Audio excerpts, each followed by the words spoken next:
This is Rob Tebbutt for Behind the Gloves. I'm here with Unbeaten super lightweight sensation, the Tartan Tornado, Josh Taylor. How you doing, Josh?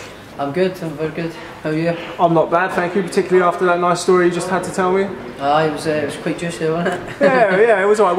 You set the film, you set the... Well, far from me, I don't think I'll be able to tell the story like you, so I'll let our viewers wonder about that one. But yeah, so how are you? I mean, how many weeks? I've lost track of time. We're about, what, 5-6 weeks away? 5 weeks. 5 weeks tomorrow till the next fight. Yeah, feeling good. Everything's starting to come into place now. Feeling nice and sharp. Starting to feel sharp in the pads and in sparring. My weight's good, so I'm feeling good. Feeling nice and confident. Can't wait for 5 weeks. It's another step up in class, and the boy's a good fighter, so I'm going to have to be on top of my game and make sure I'm on it and come away with a win. So I'm looking forward to it. I mean, what can you tell our viewers who may not be as familiar with Vasquez as I'm sure you are by this point? I mean, what can we expect to see from him? He's definitely not your typical Mexican come forward pressure fighter, you know, likes a fight and all that sort of stuff.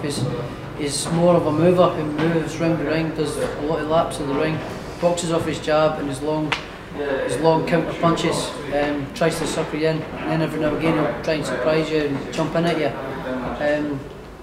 But he can do it all. He can fight in the inside as well. He can punch at short range, long range. He can do it all. So he's a really good fighter. So, and he's only lost to the guys that are at the top of the game. So I'm going to have to be on top of my game to make sure I come up to this. So I'm doing everything I can to make sure that happens. As I'm sure you are. Now another fight back in your beloved Scotland, where you are obviously probably bordering on star attraction now in Scotland with the fight scene. Sorry, Ricky Burns, if you're listening. Yeah, so how is it going to be fighting at home again? You've got like the raucous home support. I mean, how has that been for you? In preparation more than anything, like preparing, you know that's where you're going to be fighting. Oh, I love it. I love the big occasion and the big lights and the pressure involved. You know, I thrive underneath the big lights and the crowd get mad. I love it. Being back home in Edinburgh again is brilliant. It's another plus. The last time was in Glasgow and it wasn't any different. It was like I was in Edinburgh and back home, because the support was brilliant through there as well. So it's going to be great being back in Edinburgh, back in the home city, and hopefully more of my friends can come and make it this time as well. So yeah, I can't wait. Okay, and it's there's a title. It's the WBC. It's the silver. Oh yeah, it's the one that you won in the last fight against he who may not be named. Yeah, well, maybe we'll come on to that later. We'll see how we get going. Obviously, Terence Crawford. The situation with him is looking quite likely that he's gonna move up and leave all of the titles vacant. I mean, now you've got that WBC silver, and what's the plan for you moving forward? Is it going to be a case of, is that your route? Is the WBC going to be your route?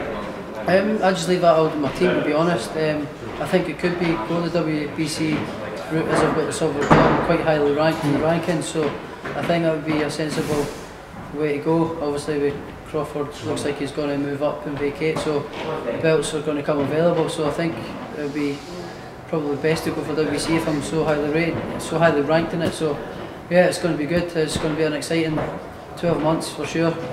See what lies ahead. Hopefully be a world champion, get my hands on one of the belts this time next year. Definitely. And I alluded to him earlier, rather apologetically now. Ricky Burns is in action. What day is it today? It's Thursday today, so it's Saturday. He's in action against Anthony Crolla. I mean, how do you feel that fight is going to go down? I don't know. I think it's going to be quite close. I think it's a genuine 50-50 fight. And they're both at a critical stage of their career. You know, they've both got to win to keep their career sort of up and alive, sort of thing. So I think both are going to leave it in there, all in there in the ring on Saturday. And they're going to give it their 100%. So yeah, I think it's going to be a good fight. It's going to be a close fight. I think Burns might just edge it, just from being more fights at the top and that sort of stuff. But I think Burns might just edge it, but I wouldn't put my money on it, because I think it's going to be a close fight. Yeah. Is the winner of that fight something that you're looking at in the future? I mean, I know there has been some talk about you fighting Ricky Burns in the past. I mean, is that still the case? Is that still something you're interested in? Yeah, definitely. If he comes through on Saturday, I think there's still a massive part in it there for me and him to fight, me and Ricky to fight. If he wins on Saturday, I think there's still a huge what's the word I'm looking for? I think everybody with appetite, that's the word. Yeah, thank you very much.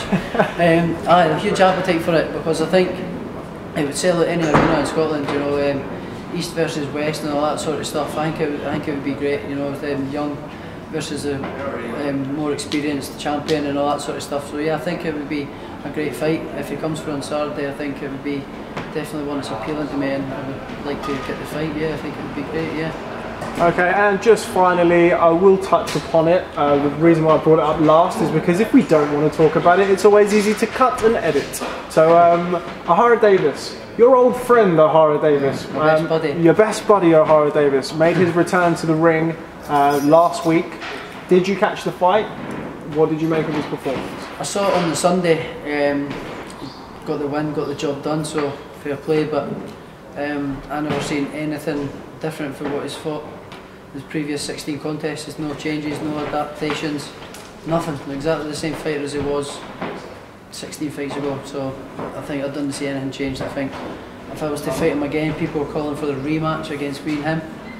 I don't think he was even in the fight, even since halfway through the first round. So, and he was looking like he wanted to quit in the third round. So, no, there's nothing there at all that I've seen that would change. If it happened again, it'd be exactly the same outcome. If not, if he didn't quit, he'd be flat on his back. That's it. That's and what did you make of his post-fight, where he alluded to some issues behind the scenes and things like that? I mean, you're already shaking your head, so there's no point. It's just excuses, isn't it? It's just excuses, trying to say why he got beat. So he got beat to the better man. That was it. And if it was to happen again, the same thing would happen. So. You can see what it was. Okay, and not to end on that note, I want the focus to be about you. You have a big fight coming up, and obviously you, as I said, you're like the flag bearer of Scottish boxing now. You're really flying. What can we expect to see from you on the 11th, and what is your final message for your ever-growing fan base? I think you're going to see a sharp me. I think I'm going to be using a lot of my speed this time. I'm going to have to be on my legs quite a lot, chasing them down, and because Vasquez is a mover, so I'm going to have to be on the forward foot, the front foot, and really closing them down. So I think you're going to see a more aggressive Josh Taylor, a more tight and compact Josh Taylor, and it's going to be explosive. I'm not going to predict a knockout or anything like that. I think it could possibly go the 12 rounds, because I think he's going to be a tricky customer. So I think it's going to be a great fight, an exciting fight. So any lads or lasses who haven't bought their tickets should get their tickets and come along, because it's going to be a great night. I'm sure it is, and I'm very much looking forward to seeing it myself. Now I'm going to shut this interview off. Thank you very much for speaking to Behind the Gloves, and I'm looking forward to listening to another one of your interesting stories. Cheers. Thank you. Thanks very much, Josh. Cheers. Hey fight fans, it's Michelle Joy Phelps, and if you haven't already subscribed to my YouTube channel, make sure you go ahead and do so by clicking right here.